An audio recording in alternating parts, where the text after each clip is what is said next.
Welcome to Basic Brewing Radio for Thursday, February 28th, 2013. I'm James Spencer. Here at Basic Brewing Radio, we're all about home brewing. This week, homebrewer Lamel Moore shares his research into the history of Peoples Brewery of Oshkosh, Wisconsin, which became the first African-American-owned brewery in 1970. Lamel also shares a couple of variations on a recipe he thinks may come close to one of the original Peoples brews. If you're new to homebrewing and would like to get into the hobby for the first time, check out our website, basicbrewing.com, where you can find archives of our audio and video podcasts and our DVDs to walk you through basic and more advanced brewing techniques. You can follow me on Twitter. I'm Basic Brewing, all one word. On Facebook, I'm at facebook.com/basicbrewing.james, and our show page on Facebook is at facebook.com/basicbrewing. Thanks again to everybody clicking on the Amazon Associate link on our basicbrewing.com site. Whenever you think of Amazon shopping, think of us first. Don't go to Amazon first. Go to our website first, basicbrewing.com. Click on the Amazon ad there, and that will take you to Amazon. And then magically, invisibly in the background, we will get credit and a hunk of whatever you spend on Amazon during that session. The great news is that it won't cost you any extra, and you'll be supporting the show, so we greatly appreciate your support there. Same goes for the associate links for Brew Your Own Magazine and the American Homebrewers Association on our site as well. You can find our Basic Brewing iPhone app on iTunes and our Android app on the Amazon.com store. We are on the BlackBerry podcast directory, and we're on the Stitcher app as well. Check out our brewer's logbook at basicbrewingshop.com. In the front is a calendar that you can use to track your fermentations and plan your brews. And the good thing about the calendar is that it's blank, so that you have a full year of calendar pages no matter when you start your brewing year. And there's room in the back of the book to log the details of up to 50 batches of brew. Couple of announcements before we get into the show. Joshua up in Salem, Oregon, wanted me to mention that the 8th annual Capital Brewers Homebrewers Classic is back at the Oregon Gardens with all 28 BJCP categories to compete in. Ready your best beers, meads, and ciders with beer swag from the best beer industry superheroes for the top 3 in each category. Wow. For further information, please visit the capitalbrewers.org page. That's capitalbrewers.org, and deadline for entries is March 29th. Speaking of homebrew competitions, it was interesting, to say the least, to read all the tweets from those of you who are entering the National Homebrew Competition online this week. Good luck to everybody sending beers into that. I hope you got your beers in. Ian Hill, our archaeologist friend from Scotland, whom you heard on the show a while back, writes and says, "We've just finalized the details of our 2013 field school in experimental archaeology and beer production and are now accepting applications." So if you want to see how you can go to Cyprus, I believe this summer, and explore how people may have brewed beer in the Bronze Age, go to harparchaeology.com. And even if you're not interested in signing up, you can also go to harparchaeology.com and see pictures and details on that website of the kiln that Ian and his colleagues built to malt grain, what he was talking about on the show. Very interesting. Sounds like a lot of fun. Steve and I are planning to get together to shoot the episode of Basic Brewing Video, where we taste the results of our 1-gallon New Albion clone brew, and to brew another small batch for you to try, too. We're trying something new on the show, on Basic Brewing Video, brewing a small batch, and then challenging you, our viewers, to do the same thing. And then you can comment on how yours turned out on our Facebook page or on YouTube. I think it's going to be a lot of fun. We, turn that batch around in a month. So easy to do. It just takes a short amount of time to do small batches. And we're going to play around with some stuff. Okay. I got a message on Facebook a little while back from Lamel Moore saying that he has been researching the history of Peoples Brewery in Oshkosh, Wisconsin. And as a bonus, Lamel offered to send me a couple of samples of what the beer from that historic brewery might have tasted like. Lamel Moore, welcome to Basic Brewing Radio. Thank you very much, James. You are a beer historian, or at least you've made yourself into a beer historian in this case. But before we get into talking about your research, tell me about your background as far as being a brewer. Well, it started, say, 5 years ago. My wife and I were walking through the famous Target store, or Target as people like to say, and lo and behold, there was a beer kit, which I won't name, but there was a beer kit, and I said, it'd be pretty cool to make my own beer at home. She said, oh, sure. And that following Christmas, underneath the tree, along with some other gifts from family and friends, was a beer kit, and that pretty much began my, I guess, dirty stove career, so to speak. No, I'm not shy about naming name brands of kits. Was it Mr. Beer?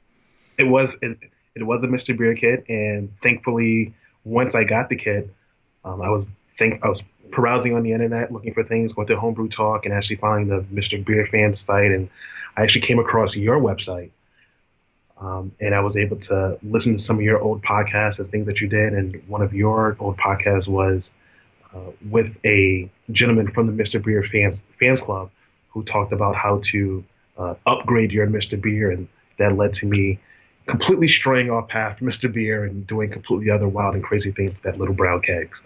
Well, there you go. People talk bad about Mr. Beer, but doggone it, they have gotten a lot of people into brewing. So absolutely, it's good that you've grown your interest, so to speak. Yes, indeed. It didn't take long. It took me probably around 5 batches, and then I realized that after listening to that podcast and going back to your other podcasts with some of your early ones of 2005, 2006, 2007, things of that nature, and realizing that, I'm not steeping grains, I'm not dry hopping, I'm not being able to choose different yeast strains that are out there. And I said, doggone it, I'm gonna learn how to do that. And from there on, I went to, I guess, what you can call real extract brewing. Then I went to partial mashing, and then finally all grain about 3 years ago. So wow, excellent. So we're talking about Peoples Brewery. Talk about how. First of all, is doing this kind of research, is that part of what you do for a living, or is this just a sideline?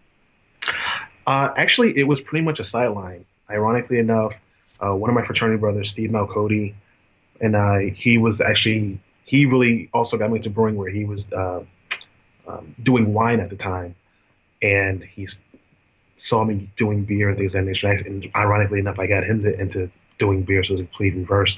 But he made a side comment. He said, you know what, the beer you make is so good, why don't you, as everyone tells, I guess, any home brewer, why don't you open up your own business? Like, I pretty much scoffed at the idea. And he said, you probably will be the first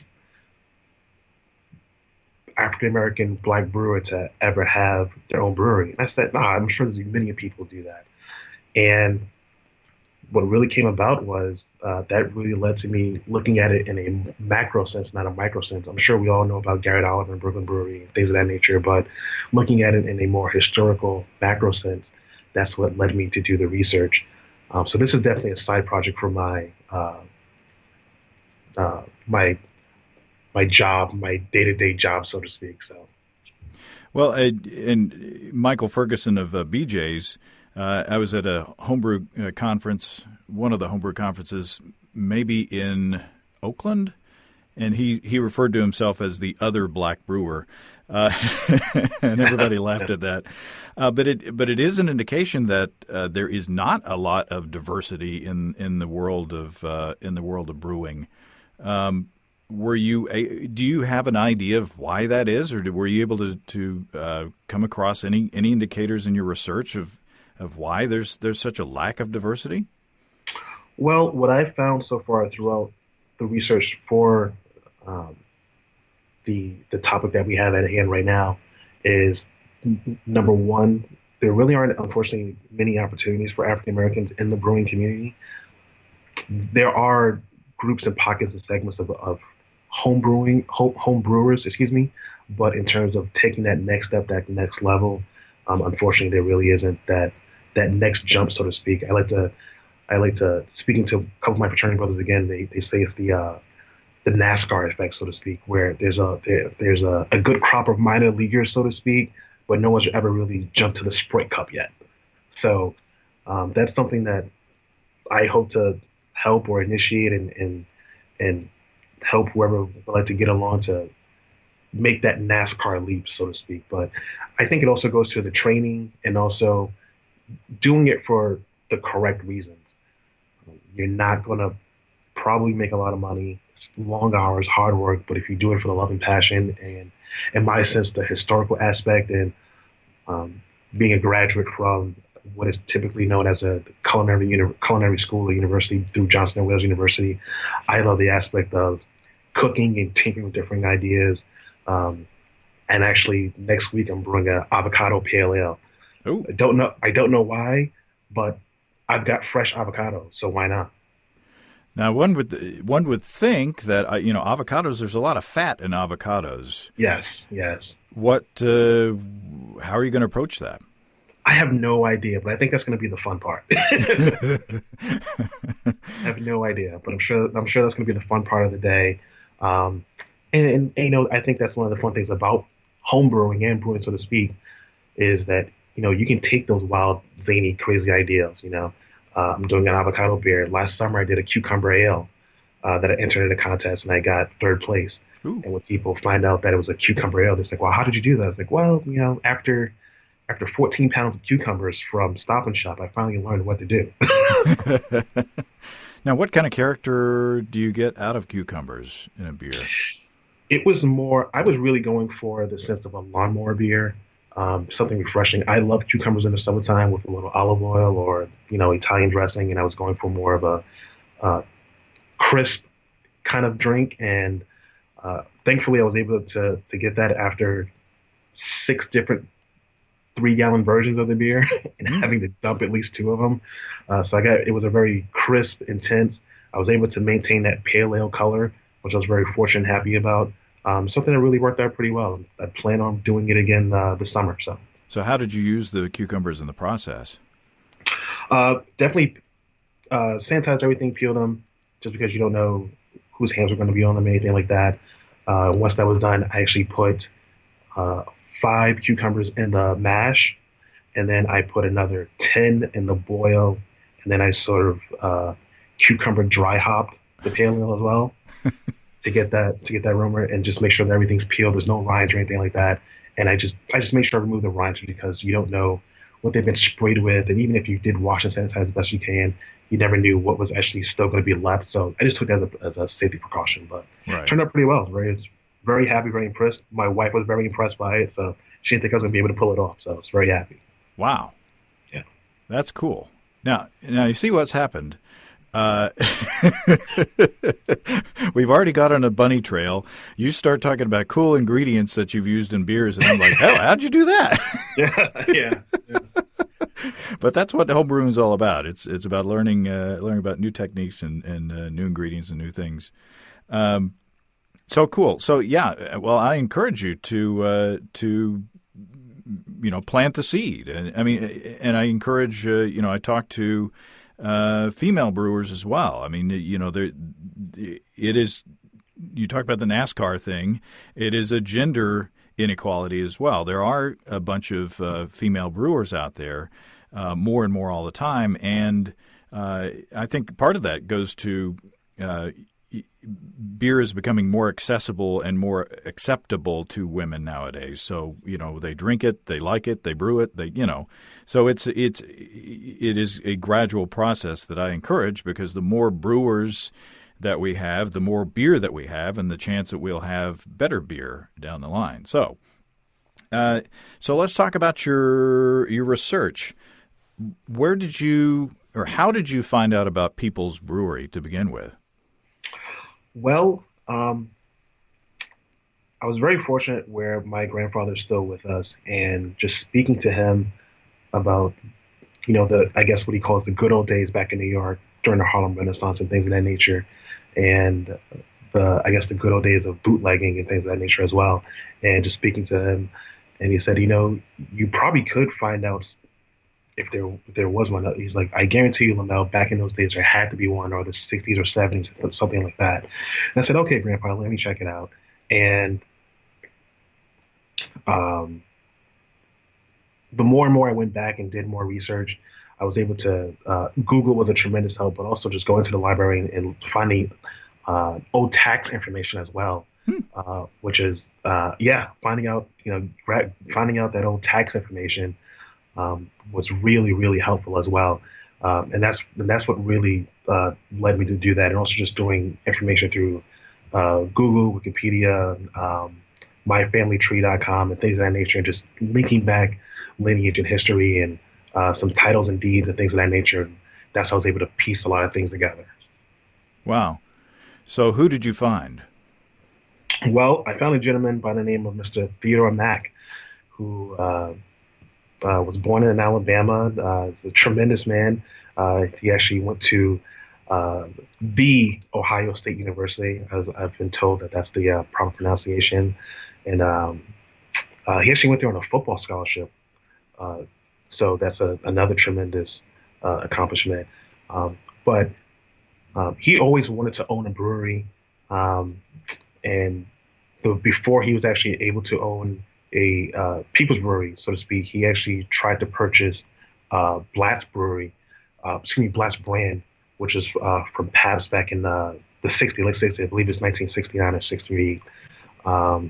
And unfortunately, that fell through and things of that nature. But he was able to find Peoples Brewery, and at that time, it was ranked, I want to say in the top 10 or top 15. We'll just say top 15, but I believe it was the top 10. And he was able to purchase that and start the process and go from there. And he's a self-made man. He was very, very entrepreneurial. He had great ideas, great passion for the opportunities, and also too, he wanted to think outside the box and diversify and expand, which unfortunately seemed to be a little bit of a demise from the story that I've gotten, and unfortunately things didn't work out for him at the end. Well, let's not spoil no spoilers yet. Okay. So we're talking the end of the 60s and then the early 70s, and Peoples Brewery was in Wisconsin? Yes. Peoples Brewery was in Wisconsin. Cold weather, not a lot of fun, great sausage, great football team as of now. But and during those times, unfortunately, there was still a lot of strife with racism and things of that nature. And one of the things when he purchased the brewery was the fact that he wanted this brewery to work, period, no matter what. And a lot of things, unfortunately, a lot of backspin or media, it seems from that nature, really tried to negate any progress that he tried to put forth. One of the stories that was put out when he purchased the brewery was the fact that he was going to hire all of the Caucasian white workers and hire just all African Americans to work in the brewery, which wasn't the case.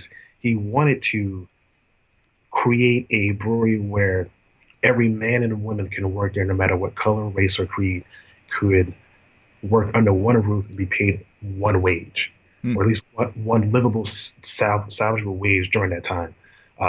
Unfortunately, I don't have those figures in front of me, but that's what he wanted to do.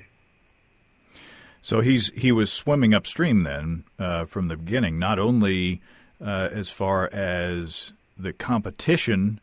It seems like that during that time, in order to get a solid foothold in the marketplace to begin with against the big boy breweries, he was fighting an uphill battle there, but he also was sort of battling in the community too. Absolutely. And one of the astonishing things was the fact that he had 21 employees at the brewery, and they were pumping out around 25 to 30,000 barrels of beer every year, which doesn't seem like a lot now, but back then that was really, really good. And I think at the time some of the newspapers did make it very, very harsh on his progress. But I think that he tried to, do the good fight, and there's many quotes in the paper where he said that we're gonna do the good fight, we're gonna have change, and we're going to make sure that if you are a solid employee and you want to work at this brewery, you're going to have that opportunity to do that no matter what color or race or creed or religion or beliefs you have. So that's something that's still to this day is very admirable. So. Now, what kind of beer? I'm assuming that did they only have one beer at the time? No, they had three mainstays. They had a stout, a porter, and a I guess what you can call an ale or a regular house ale at the time. So they pumped those bad boys out, and from what I can read, it seems like that it was very delicious and very very fulfilling after a long day of work. So, but they did have those three regular beers that were pumped out on a regular basis. So they weren't a lager brewery; they were actually doing ales. From what I found, that is correct. And funny you should say that, where as I'm still currently finishing up some more research on them, I am finding a lot more information about them where he actually did have recipes set up for lagers, but from what I found so far, that they never actually made it to market. So those recipes actually do exist. Where they are to this day is something that I'm still trying to find out and obtain. Now, I have in front of me a couple of bottles of homebrew, which I'm itching to get into. So tell me, as I'm opening and pouring and hopefully enjoying these, or at least the first one, tell me what we've got here and how you found the recipe. Well, the first one you should have is I've made it a couple of times, so I believe the first one you should have is the pale ale, which is labeled A, which is the first recipe that I found from one of the old employees who actually spoke to a home brewer in the state of Wisconsin. And the homebrew club is slipping my mind right now, but that's how I actually got the recipe. So it was actually passed down from the actual employee to one of the old homebrew club members who actually passed it down. So what is actually in the recipe is probably as close as we're going to actually get to what it actually was, unless someone finds a vault or anything like that. But as far as why or what the recipe is, it's a very simple recipe. It's the first one you should have should be the flake corn, 6-row, and some cluster pellets. It's a really, really simple recipe. Unfortunately, as this took place back in the late 60s, 70s, the beers do not exist. But I did find out probably about 3 weeks ago that someone did find a 6-pack and a case of cans of the beer on eBay and Craigslist. Now, as I am not brave enough to purchase one of those or even open it, I do love the fact that those beers are still kicking around, and I actually may try and contact the person to see if I can have one as a souvenir or things of that nature. Maybe one day. No, I can't even say that one day I would open it up and drink it. Maybe one day I would smell it. I'm not sure what 30 or 40 years of climate change would do to a beer, to tell you the truth. But I wouldn't think that it would be anywhere near the original beer. I don't even know that you could do like forensic tests on it to see what the original, IBUs and all that were, because as we've done in our lab tests with Brad Sturgeon, the IBUs are going to settle out and things are going to just happen to that beer over time. Yeah, I'm not sure what would happen, but I mean, it's a very simple grain bill. You're going to get right around 25, 27 IBUs. You're going to very simple process. Did a single step infusion for 153 degrees for 60 minutes, and actually used some Danstar Nottingham yeast on the first one to see what would happen. And I made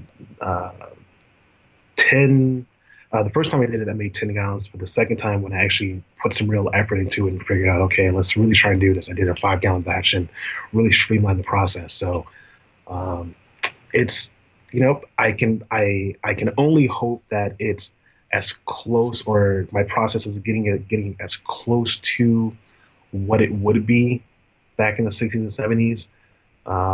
And as I said, I really can't see myself opening up one of those bottles of beer or cans anytime soon to to find out what it is. Well, it's tasty, and it's clean and well balanced, and it's a little hoppier than I expected. Really, let's go through the details. It's for a 5 gallon batch, and Yes. metric people are going to hate us, but a 5 gallon batch, 10.5 pounds of 6-row, 3 pounds of flaked corn, 1 ounce of cluster pellets at 5.7% alpha acid at 60 minutes, half an ounce at 20, and then the single infusion at 153 degrees Fahrenheit for 60 minutes, and fermented at 64 degrees Fahrenheit with Dan Starr Nottingham, as you said. How did you treat the corn in the mash? Or it's flaked corn, so you didn't have to do a cereal mash, though. No, and thankfully so. It was actually my first time using flake corn as well, so I was really scared, really apprehensive of what to do with it. But it seemed to work out pretty well. The one thing that I would, looking back on now the multiple times that I brewed this recipe, the one thing I would do probably now is possibly add more flake corn to see what would do to it. And it's something that, as I will always, out of respect for Mr. Theodore Maxine, I will always brew this beer in late December, right before Christmas, so I can have it for the month of February, just out of respect for him and the great job that he's done. And even perhaps, without him, I may have not become a home brewer.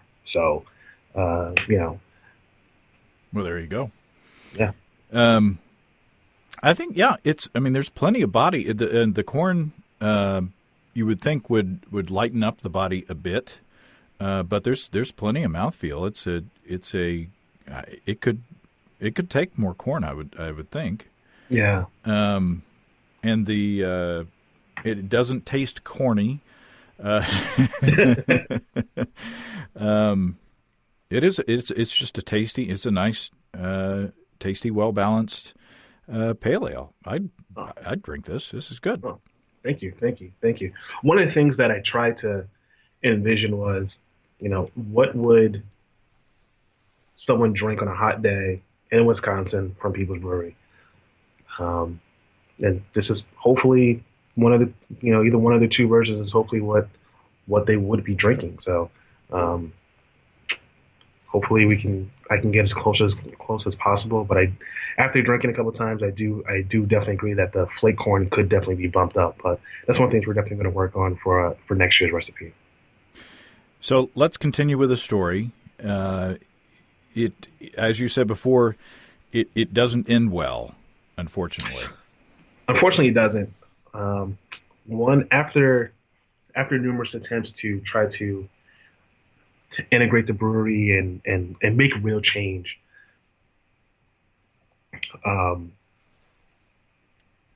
during some point in the 70s, Mr. Theodore Mack was always looking to think ahead, and he was going after these big contracts, these big lucrative contracts.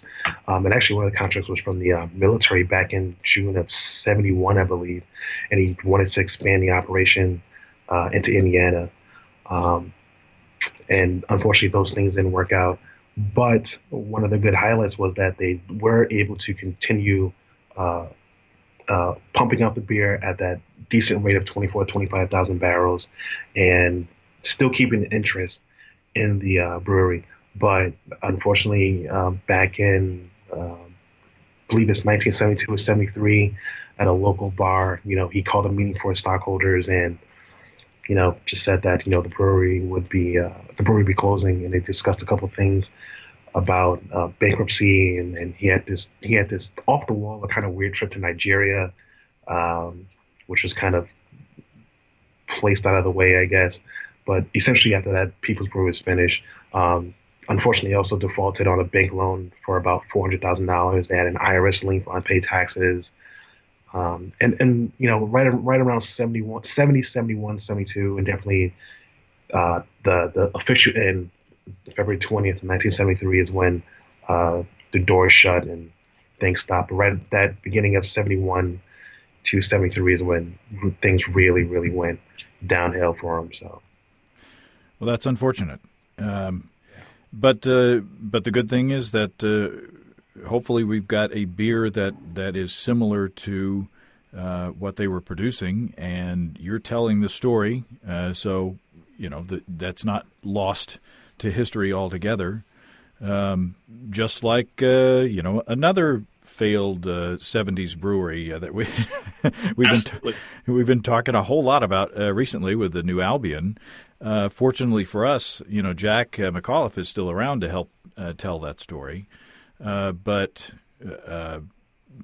thanks to homebrewing, those who can't get the beer that's been re-released can make their own and kind of taste history.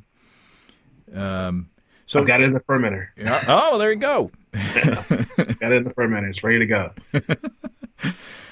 Okay, now we've got Bottle B here, and what do we got here? Bottle B is essentially the same recipe. It's just that for giggles, I wanted to use a different grain bill, and I swapped out the 6-row for the 2-row. Tried to be a little bit more, for Maris Otter, and tried to just spruce it up and to see what happened. And you still get, I think you still get a clean beer, but it's slightly different. And I do think the flake corn can be bumped up into that as well.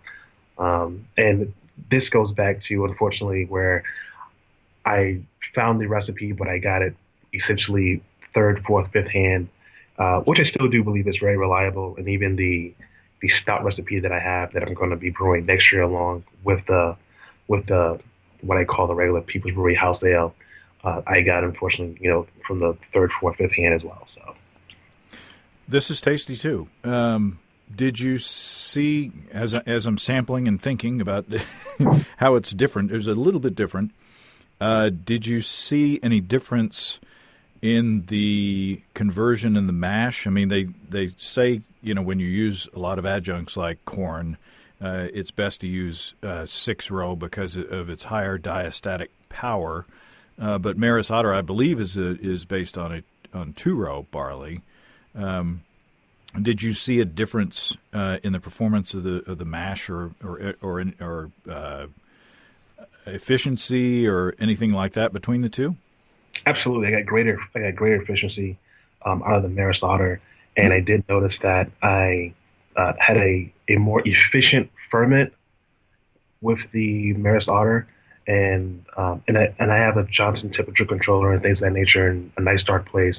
I just believe that definitely got more efficiency out of it, and it was a more in-depth fermentation where great smells in the house, nice warm temperatures, nice clean dark spots in the house as well, in my brew closet, and it just seemed to work out better. I do like the taste of that better, but I guess if you want to be technical about it, that's not the recipe that I got. That's more along of me just saying, you know what, I want 10 pounds of Maris Otter today, and just trying it with that. So that's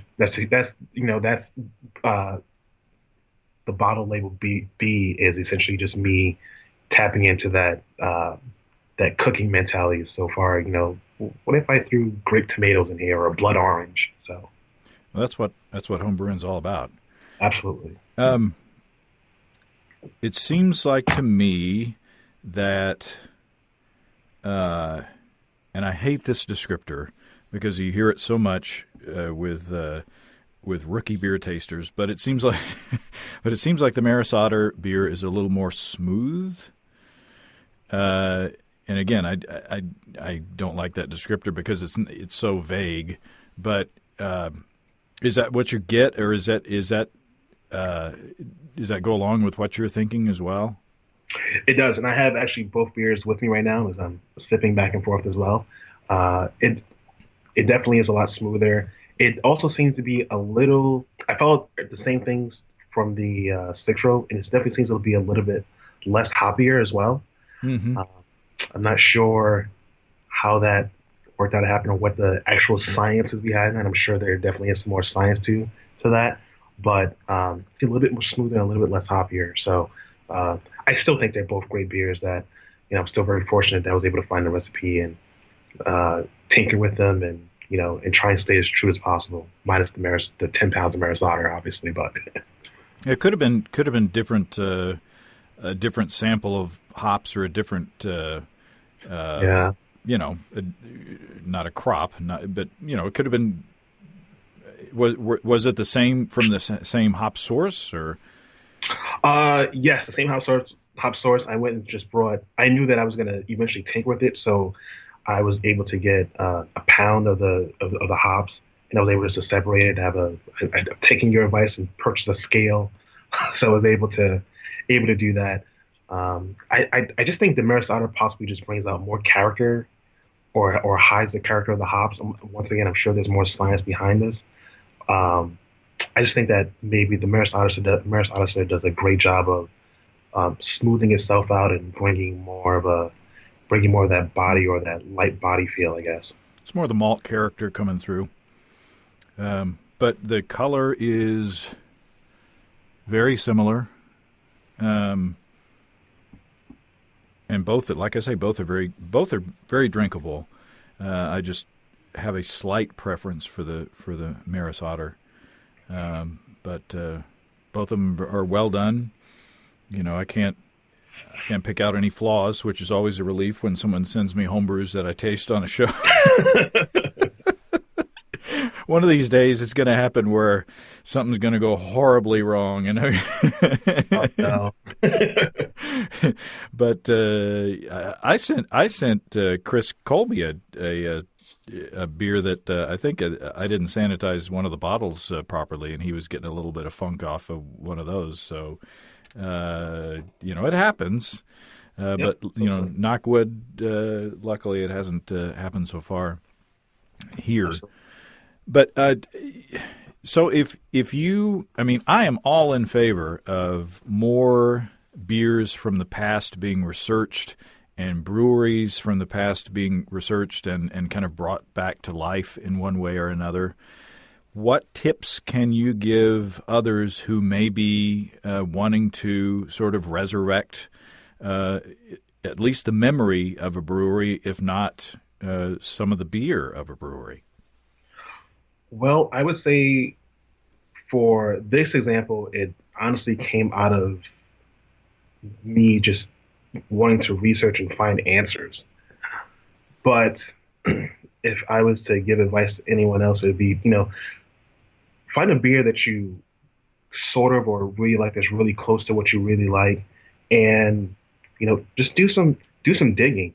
Um, I was told by a brewer when I lived in Newport News, Hampton, Virginia, from St. George Brewery. I was told by the brewer there that every professional brewer steals or takes a little bit from another brewery. Mm-hmm. So if you can just take those little pieces and just do your own little research and figure out, I want to know what the first original porter was or the first original stout.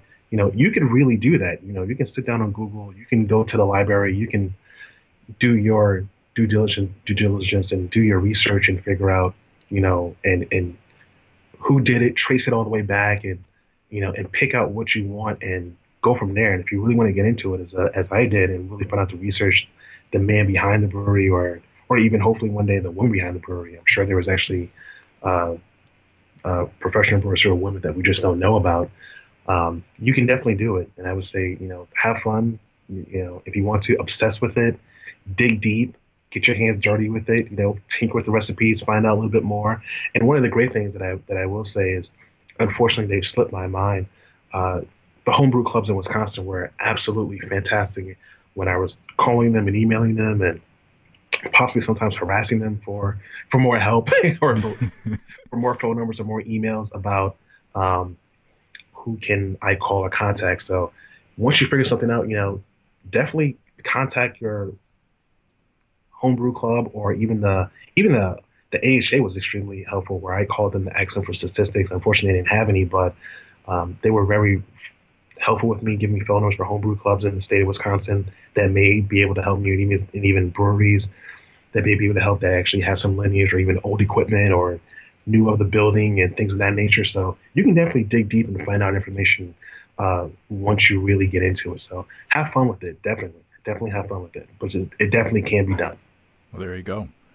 Now, if you successfully brew an avocado beer, I want a sample, and I'll have you back on. Absolutely.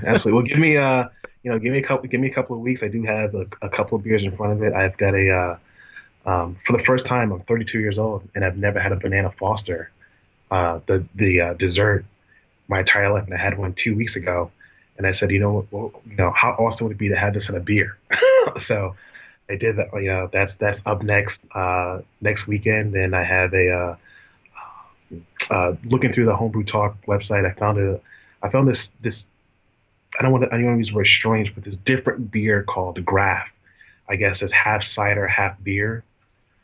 I've heard of it. So that's something I'm going to be playing around with. But that is third on deck on the schedule. I've got it in my basic brewing logbook. So it's third on deck. So definitely give me about 6 weeks. I can definitely mail you out one. Absolutely. Well, if a Bananas Foster / avocado beer show, that's a show, and I guarantee you that Steve Wilkes will want to be around for that one. Okay. Not a problem. But the house smells great. Smells true, smells like a couple of hops in here and everything like that. And I told my wife, I said, hey, next week you're gonna help me peel some bananas, right? She's like, yeah, okay. So yeah, absolutely, we're gonna get it done. I figured for a 5-gallon batch, probably around, I don't know, maybe 3 to 5 pounds of bananas, I guess. I don't know. We'll see what happens. I've got to figure it out, but yeah. Get some extra hands around the house. Awesome. Well, this has been fun. I appreciate it. Thanks, Lamel. Well, thank you very much, James, and thanks a lot. Well, thanks again to Lamel. Lamel wanted me to send his thanks to the Society of Oshkosh Brewers, who helped in his research. He also wanted to recognize the members of his own homebrew club, the Rhode Island Brewing Society. So cheers to all you guys. And I'm looking forward to hearing how Lamel's experimental brews turn out. So stay tuned. We may be sampling an avocado beer in the future right here. And if you've made an avocado beer, let me know. I'm sure that somebody probably has tried it out there. And who knows, I may have talked to somebody who... It's been a long time. I watched a video episode yesterday. Somebody had a question about one of our previous video episodes, so I watched a video episode from 2006, and man, do I feel old and fat after looking at skinny, relatively young me in that video. So, wow, we've been doing this a long time. And I can't remember why I told that story. But anyway, if you... That's the old part of the old and fat. If you have brewing questions, show suggestions, or just want to say howdy, write to james@basicbrewing.com, or just fill out the contact form on basicbrewing.com. And please don't forget to tell us where you're from. Be sure to check out our DVDs, Extract Brewing and Partial Mashing, Stepping into All Grain, Low-Tech Lagering, Decoction Mashing, and Introduction to Wine Kits. You can find them all on our website. We've got combo deals to save you a few bucks if you want to buy more than one DVD at a time, and you can check out our Basic Brewing shirts in the store as well. Our brewers' logbooks are on the store too. Keep track of up to 50 batches of beer. And it won't matter if you splash a little wort on a logbook as it's sitting by the brew pot. You can always enter in your details of the actual brewing session into your computer program later on. So you can see a listing of the fine folks across the country who sell our DVDs as well on basicbrewing.com. And if there isn't a vendor in your area, you can order them online in our online shop at basicbrewingshop.com. Thanks to everybody who's continued to click on our Amazon.com link. We appreciate the support there. Our featured products this week that were purchased through the link are Bonsai Playful Puffer Fish Spray Pool. I just like the way that almost doesn't roll off the tongue. And Bumpkins 3-pack waterproof super bib. Why, you could use your waterproof super bib right there in your pufferfish spray pool. Playful pufferfish spray pool. And remember, I don't know why that makes me laugh. I can't tell who bought what, so no worries there. Just click on the Amazon.com logo on our site the next time you feel like Amazon shopping. We greatly appreciate your support. Don't forget, you can also join the American Homebrewers Association and subscribe to Brew Your Own magazine through the associate links on basicbrewing.com. Thankfully, that's all until next week. Until then, thanks for listening. I'm James Spencer, production help for Basic Brewing Radio, and our website is provided by Kelly Dodson, everybody in Austin, Texas. Basic Brewing Radio is a production of Active Voicing. We'll talk to you next time, everybody. So long.